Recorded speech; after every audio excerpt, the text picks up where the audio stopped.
Right, so I'm calling on Instagram and I'm getting messages like this. You know, I'm trying to transform my body, stuff like that. Saw your 2-year body transformation. I was wondering what you ate when you trained. That would really help. I love getting these comments. Like, I reply to as many as I can, and I get a decent amount of them because I made a transformation video a bit of time ago. It got pretty big, and ever since I've been getting a lot of, questions asking what I did, what worked best for me. Now I know that there's tons of you out there who starting off really skinny and you just want to find out, like, from someone who's experienced it and what works best for them, and I hope this video can help. I am going to be splitting this video up into 3 different sections. Number 1 is training, number 2 is diet and nutrition, and number 3 will be other points. I hope this can help you guys out. Okay, so the first part that I want to point out is bro splits. Now, if you're unaware of what bro splits are, you might even be doing them. It's essentially a workout split which revolves around this. You're doing chest on one day, back on another, shoulders on another, arms on another, and legs on another.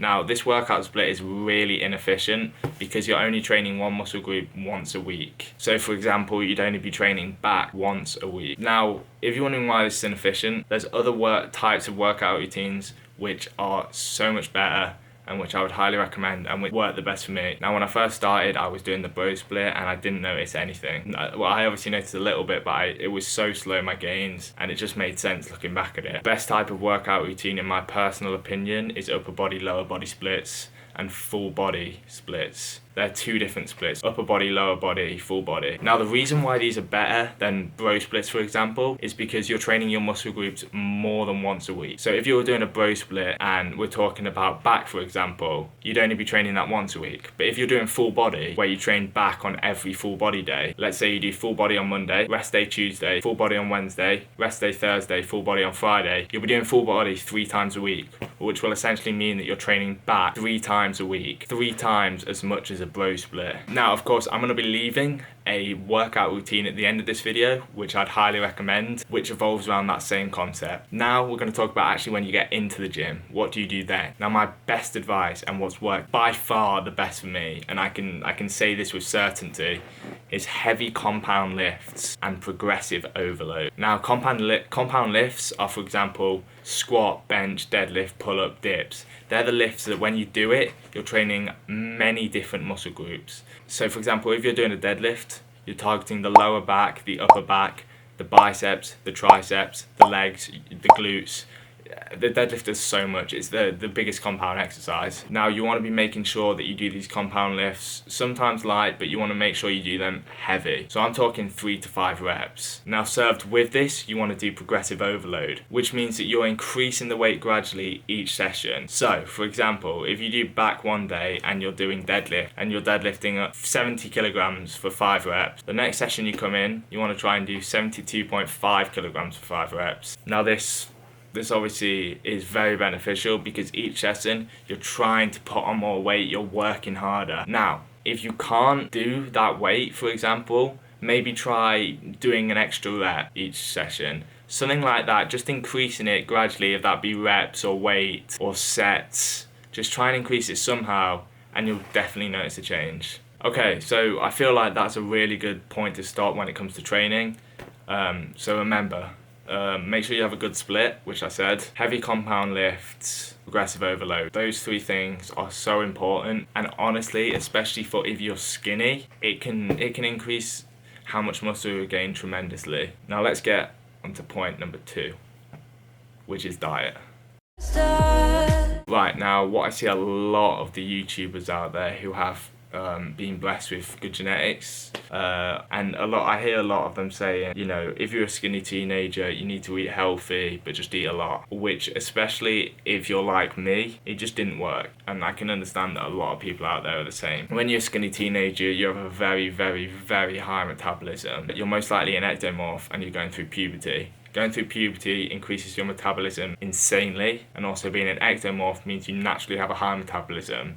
You multiply these 2 things together, your metabolism's crazy high, and I can understand where you're from. Like, I struggle to gain weight because of how high my metabolism is.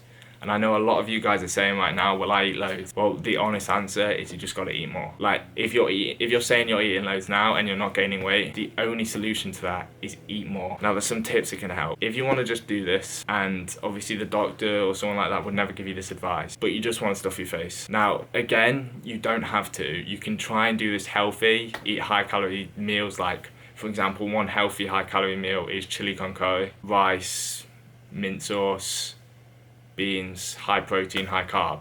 But I'm going to be honest, if you want to kick this stuff into action, you just got to stuff your face with whatever you see. I'm talking ice cream, I'm talking donuts, I'm talking muffins. I'm also talking about meals, vegetables. Do not get rid of vegetables. You can still eat them. But I'm also talking about snacks. You want to constantly be having snacks. If you're not hungry, you're doing something wrong. So I'm telling you seriously right now, take my advice, just honestly always eat. If you're full, carry on eating. Sometimes it's hard, but just if you really want to do this like properly, and a lot of people will criticize me for this advice, but it's the honest advice. I was in this situation, just stuff your face. Like, it can be fun at times, but it isn't fun at other times. But honestly, it's the best advice. Now, obviously, you need to make sure you get enough protein in. You don't want to just be eating donuts all day. I'd recommend about 1 pound of protein per pound of body mass. So let's pretend you're 200 pounds, which you're probably not if you're a skinny teenager. So let's do a different example. Let's pretend you're about 130 pounds. You want to be having about 130 grams of protein every day. Now, I know that this advice seems weird, but that is honestly the best advice when it comes to diet and nutrition, guys. Alright then, and finally we are on to other points, part 3. Now, there's just some stuff that I wanted to speak about, which, just help a little bit. Number 1 is, I was going to go over the workout program, which I would recommend. This is probably the workout program which really kicked stuff into action for me, and which I saw the most results for certain. The workout program is Jason Blahar's 5x5 novice program. Yeah, I'll leave the link in the description to it. All credits to Jason Blahar, and this is insane. It's a full body split, heavy compound lifts. It's everything you want in a workout program for skinny teenagers, and I mean everything. It's insane. Again, I'll leave the link to that in the description below. Follow it. Let me know on Instagram if it worked for you.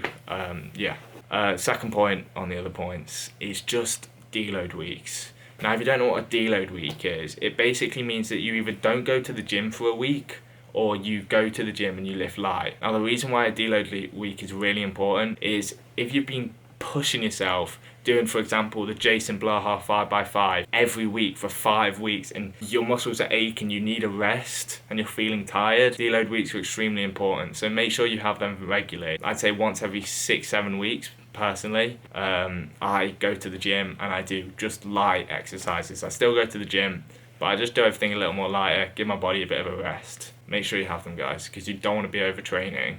Right then, I hope that helped. If you guys don't want to take the advice, that's completely fine. If you want to look at some other YouTubers, there's some great advice out there as well.